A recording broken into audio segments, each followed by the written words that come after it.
नमस्कार साथियों, मैं दिग्विजय चौहान आप सभी का बहुत बहुत स्वागत करता हूं आरडब्ल्यू सिविल सर्विसेज पर। और उम्मीद करता हूं कि आप सभी लोग बहुत अच्छे होंगे, बहुत शानदार होंगे और जबरदस्त होंगे।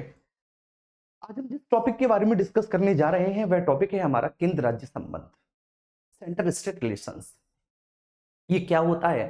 तो स्वाभाविक सी बात है, आपको नाम से ही क्लियर हो गया होगा कि किसी भी देश में हमें दो तरह की इकाइयां मिलती हैं जो सम्मिलित रूप से किसी भी देश की शासन व्यवस्था का संचालन करती हैं।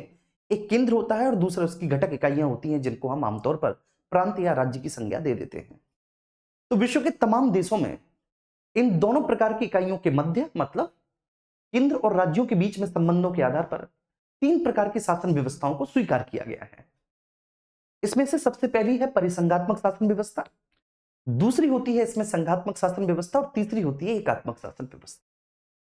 तो वहीं अब स्वाभाविक सा प्रश्न आपका ये होगा कि सर भारत में इन दोनों में से किस एक प्रकार की शासन व्यवस्था को अपनाया गया है? तो भारत में संघात्मक शासन व्यवस्था को अपनाया गया है, लेकिन एकात्मकता की ओर झुकाव है। जैसे भीमराव अंबेडकर साहब से पूछा गया कि केंद्र और राज्यों के बीच में जो संबंधों के आधार पर यदि हम भारत की शासन व्यवस्था के बारे में डिस्कस करें तो वो किस एक प्रकार की शासन व्यवस्था है, आप थोड़ा सा क्लियर कीजिए। तो उन्होंने बोला कि भारत में संघात्मक शासन व्यवस्था है, लेकिन कुछ परिस्थितियों के कारण एकात्मक तत्वों का भी समावेश किया गया है। वो परिस्थितियां क्या है उसको हम आगे डिस्कस कर लेंगे, लेकिन फिलहाल क्योंकि हमें यहाँ पर टू द पॉइंट बात करनी है और हम इस टॉपिक को स्टार्ट करते हैं। तो जब हम केंद्र और राज्यों के बीच में संबंधों के आधार पर देश की शासन व्यवस्था के बारे में डिस्कस करते हैं कि हमारी शासन व्यवस्था कैसी है, तो इसमें बोला गया है कि हमारी शासन व्यवस्था संघात्मक शासन व्यवस्था है। हमारी शासन व्यवस्था संघात्मक शासन व्यवस्था है, लेकिन इसमें एकात्मक तत्वों का भी समावेश है। तो आप लिख सकते हैं संघात्मक शासन व्यवस्था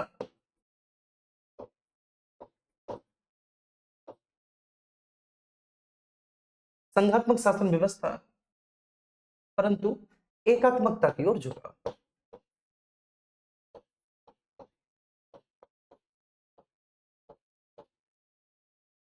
एकात्मकता की ओर झुका, ठीक है, ये बात आप समझिए। तो संघात्मक शासन व्यवस्था लेकिन एकात्मकता की ओर झुका।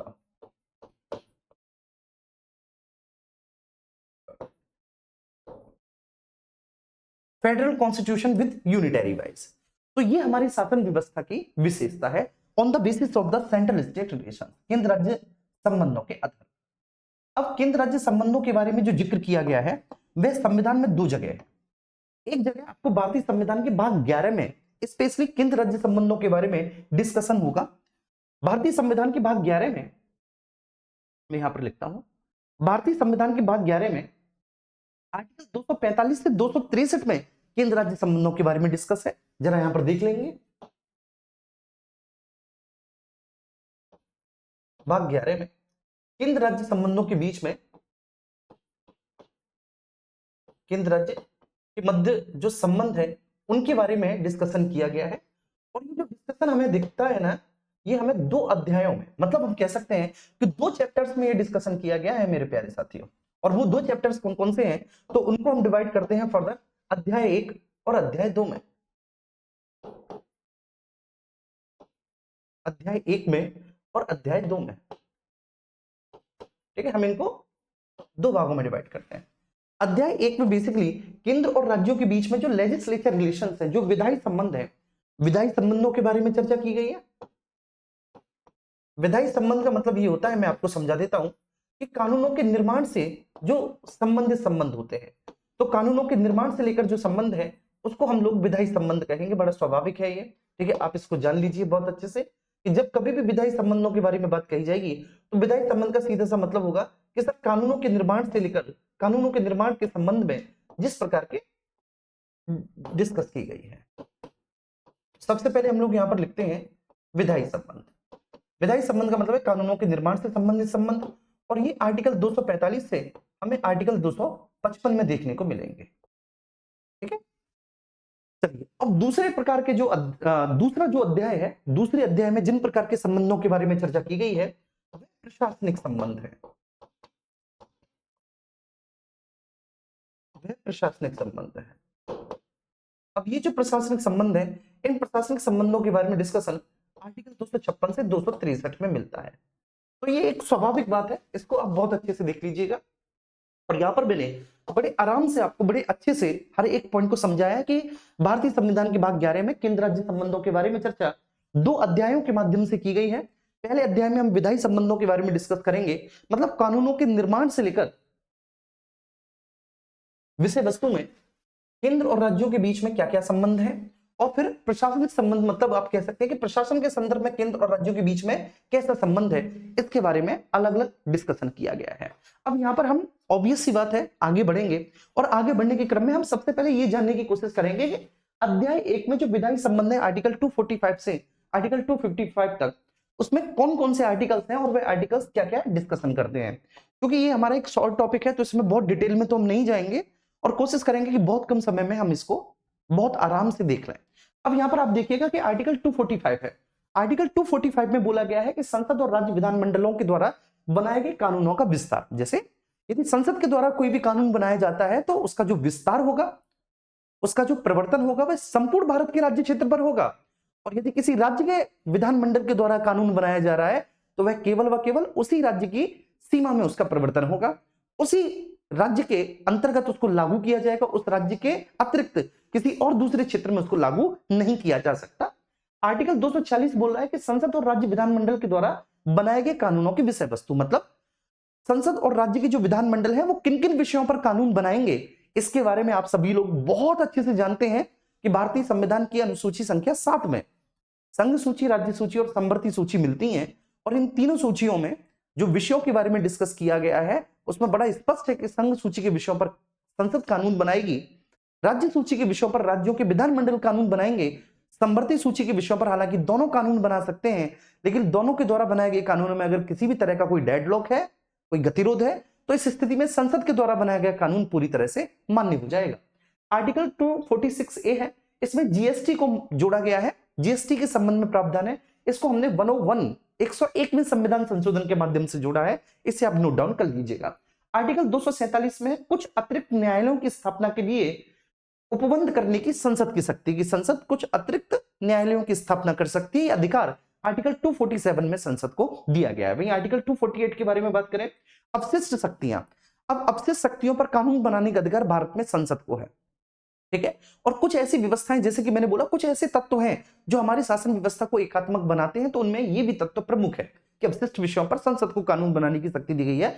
आमतौर पर जिन देशों में केंद्र और राज्यों के बीच में संघात्मक संबंध पाए जाते हैं या संघात्मक शासन व्यवस्था पाई जाती है, वहां पर अवशिष्ट शक्तियों पर कानून बनाने का अधिकार प्रांत को होता है या प्रांत के विधायिकाओं को होता है, ठीक है, स्टेट लेजिस्लेचर को होता है। जैसे कि हम यूएस में देख लें, यूएस में विशुद्ध रूप से एक फेडरल गवर्नमेंट सिस्टम है, तो वहां पर जो कानून बनाने का अधिकार है अवशिष्ट विषयों पर, रेजिड्यूरी पावर्स पर, वो एक्चुअली वहां के प्रांतों के लेजिस्लेचर को है, स्टेट लेजिस्लेचर को, लेकिन भारत में एक्चुअली संसद को है। तो आर्टिकल 248 जो सीधा सीधा बोल रहा है। अब सवाल ये उठता है कि सर अवशिष्ट विषय क्या है? तो ऐसे विषय जिनका उल्लेख ना तो संघ सूची में किया गया, ना राज्य सूची में किया गया है, और ना ही संवर्ती सूची में किया गया है, तो उन विषयों को हम अवशिष्ट विषयों में शामिल करते हैं। वहीं जब आगे बढ़ते हैं आर्टिकल 249, तो आर्टिकल 249 बोलता है कि यदि राज्यसभा राज्य सूची के किसी भी विषय को अगर राष्ट्र महत्व का घोषित कर दे तो उस विषय पर कानून बनाने का अधिकार संसद को प्राप्त हो जाता है। मतलब राज्य सूची का विषय है, आमतौर पर राज्य का विधानमंडल कानून बनाएगा, लेकिन यदि राज्यसभा ने उस विषय को राष्ट्र महत्व का घोषित कर दिया तो फिर उस विषय पर कानून बनाने का अधिकार किसको मिल जाता है? संसद को मिल जाता है। आर्टिकल 250 है जो बोल रहा है आपातकाल की घोषणा यदि प्रवर्तन में हो, मतलब आपातकाल लागू हो, तो ऐसी स्थिति में राज्य सूची के किसी भी विषय के संबंध में संसद को कानून बनाने की शक्ति दी गई है। आर्टिकल 241 में माफ कीजिएगा, आर्टिकल 251 में 251 में यदि आर्टिकल 249 और 250 के तहत संसद के द्वारा बनाए गए कानून और राज्यों के विधानमंडल के द्वारा बनाए गए कानूनों में किसी भी प्रकार की कोई असंगतता है, किसी भी प्रकार की कोई डिसकंटिन्यूटी है या फिर असमानता है, तो ऐसी स्थिति में जो केंद्र के द्वारा बनाया गया कानून है वही मान्य होगा। सिंपल सी बात है, संसद के द्वारा बनाया गया कानून मान्य होगा। आर्टिकल 252 बोलता है कि 2 या 2 से अधिक राज्यों की सहमति से उनके लिए कानून संसद बना सकता है। अगर 2 या 2 से अधिक राज्य आपसी सहमति के आधार पर यह तय कर लें तो फिर संसद उन विषयों पर कानून बना सकता है, संसद को पूरा अधिकार दिया गया है। ठीक है। वहीं अगर हम आर्टिकल 253 की बात करें तो अंतरराष्ट्रीय समझौते को प्रभावी बनाने के लिए संसद कानून बनाएगा। 255 में 254 में संसद के द्वारा बनाए गए कानूनों और राज्य विधानमंडल के द्वारा बनाए गए कानूनों के बीच में यदि असंगतता है तो वहां पर मैंने डिस्कशन आपको बता ही दिया। और 255 में है कि सिफारिश और पूर्व प्रतिबंधों से संबंधित अपेक्षाओं को केवल प्रक्रिया के विषय के रूप में ही माना जाएगा। तो यह है आर्टिकल 245 से 255 तक का इतिहास। इसमें सभी आर्टिकल महत्वपूर्ण नहीं है कॉम्पिटेटिव एग्जामिनेशंस की दृष्टि से, कुछ आर्टिकल जरूर महत्वपूर्ण है जिनको आप लोग बहुत अच्छे से देखेंगे। अब वहीं हम बात करें अध्याय 2 में, जहां पर प्रशासनिक संबंधों के बारे में डिस्कशन किया गया है, तो प्रशासनिक संबंधों में आर्टिकल 256 है, 256 है, जिसमें राज्यों और संघ के दायित्वों के बारे में चर्चा है। 257 में कुछ मामलों में राज्यों पर संघ के नियंत्रण को स्वीकार किया गया है। वहीं 257A में 257A में संघ के सशस्त्र बलों या अन्य बलों की तैनाती द्वारा राज्यों को सहायता देने की बात कही गई है। 258 में कुछ मामलों में राज्यों को शक्तियां देने की बात है। 258A में संघ को कार्य सौंपने की राज्यों की शक्ति है। यहाँ पर राज्यों की शक्ति है कि वह संघ को कार्य सौंप सकते हैं। वहीं आर्टिकल 259 की बात करें तो प्रथम अनुसूची के भाग बी में राज्यों में सशस्त्र बलों के बारे में चर्चा है। और आर्टिकल 260 में भारत के बाहर के क्षेत्रों में संघ का जो अधिकार क्षेत्र है उसके बारे में डिस्कशन किया गया है। 261 में सार्वजनिक कार्यों, अभिलेख और न्यायिक कार्यवाहियों के बारे में डिस्कशन है। 262 में अंतरराज्यीय नदियों व नदी घाटियों के जल से संबंधित विवादों का न्यायाधिकरण है। और आप सभी लोग जानते हैं कि आर्टिकल 263 में एक अंतरराज्यीय परिषद की व्यवस्था की गई है। अंतरराज्यीय परिषद के संबंध में प्रावधान आर्टिकल 263 में मिलता है। अब सवाल ये होता है कि ये जो हमने देखा यहाँ पर आर्टिकल 245 देखा कि संसद और राज्य के विधानमंडल के द्वारा बनाई गई विधियों का विस्तार, तो मैंने बता दिया कि संसद के द्वारा बनाई गई विधियों का विस्तार संपूर्ण भारत के राज्य क्षेत्र पर, और किसी भी राज्य के विधानमंडल के द्वारा बनाई गई विधियों का विस्तार जो होगा वह उसी पर्टिकुलर एक राज्य की सीमाओं के भीतर प्रवर्तित होगा, वहीं पर केवल उसे लागू किया जाएगा। 246 बोलता है कि संसद और राज्य विधानमंडल के द्वारा बनाए गए कानूनों की विषय वस्तु, विषय वस्तु का मतलब है किन किन विषयों पर कौन कौन कानून बनाएगा। तो जब ये सवाल आता है तो वहां पर हम भारतीय संविधान की 7वीं अनुसूची में पाते हैं कि 7वीं अनुसूची में संघ सूची, राज्य सूची और समवर्ती सूची के बारे में डिस्कशन किया गया है। इस संघ सूची के विषयों पर संसद को कानून बनाने का अधिकार है। राज्य सूची के विषयों पर सामान्य विषयों में, सामान्य स्थितियों में राज्य का विधानमंडल कानून बनाएगा। लेकिन कुछ परिस्थितियां ऐसी भी हैं जिनके बारे में डिस्कशन किया गया आर्टिकल 249 में, आर्टिकल 250 में, कि जहां पर राज्य सूची के विषय पे संसद कानून बना सकता है। क्लियर है। और एक होती है समवर्ती सूची, दोनों ही कानून बना सकते हैं, दोनों ही कानून बनाने के लिए स्वतंत्र है। लेकिन अगर दोनों के मतलब संसद के और राज्यों के विधानमंडल के द्वारा बनाए गए कानूनों में किसी भी तरह की कोई इनइक्वालिटी है, असमानता है, तो ऐसी स्थिति में संसद के द्वारा जो बनाया गया कानून है वही मान्य होगा, राज्य के द्वारा बनाए गए कानून को खारिज कर दिया जाएगा। अब यहाँ पर आप ये जो प्रमुख विषय हैं, इन प्रमुख विषयों के बारे में हमने चर्चा की है, प्लीज आप इन प्रमुख विषयों को देखेंगे। संघ सूची के प्रमुख विषयों में डिफेंस है, प्रतिरक्षा है, विदेशी मामले हैं, नागरिकता है, संचार है, परमाणु ऊर्जा है, युद्ध और शांति है, खनिज है, बीमा है, प्रत्यर्पण है, शेयर बाजार है। राज्य सूची के प्रमुख विषयों में लोक व्यवस्था है, पुलिस है, कारागार है, भूमि है, स्थानीय स्वशासन है, प्रादेशिक लोक सेवा है, लोक स्वास्थ्य है, बाजार एवं मेले हैं, सट्टा व जुआ है।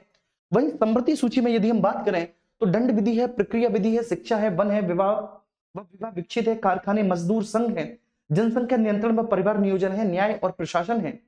ठीक है, ऐसे ही आप संघ सूची, राज्य सूची, समवर्ती सूची के इन विषयों को देख लीजिएगा।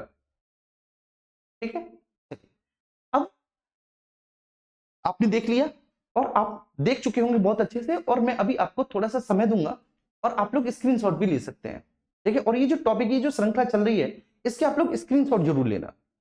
ठीक है, मैं बिल्कुल साइड में हूं, आप स्क्रीनशॉट ले सकते हैं और स्क्रीनशॉट लेकर इनके नोट्स बना सकते हैं। एक कंप्लीट केंद्र राज्य संबंधों के बारे में आपको पूरी जानकारी मिल चुकी है। ठीक है, तो ये बात हमने समझी कि केंद्र राज्य संबंधों के बारे में भारतीय संविधान के भाग 11 में 2 प्रकार के संबंधों की चर्चा की गई है, एक विधायी संबंध और एक प्रशासनिक संबंध। विधायी संबंध का मतलब है कि कानूनों के निर्माण से संबंधित विषय, प्रशासनिक संबंधों का मतलब है कि कानूनों को लागू करने से संबंधित विषय। इनके बारे में डिस्कशन कर लिया। तो वहीं हमने संघ सूची, राज्य सूची और समवर्ती सूची के बारे में देखा। अब कुछ 1-2 फैक्ट्स हैं, आप उनको लिख लेंगे कि जैसे अगर हम बात करें तो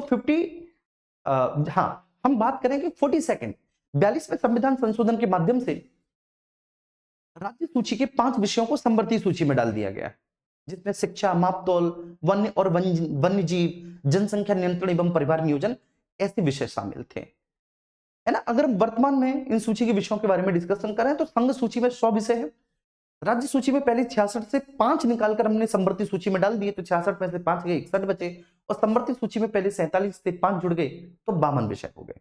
इसी के साथ मैं आप सभी लोगों से अब विदा लेना चाहता हूं। Thank you so much. इस श्रृंखला में जुड़े रहिए। जरूर बताइए कमेंट बॉक्स में कि आपको ये सीरीज कैसी लगी। धन्यवाद बहुत बहुत आप सभी का। Thank you.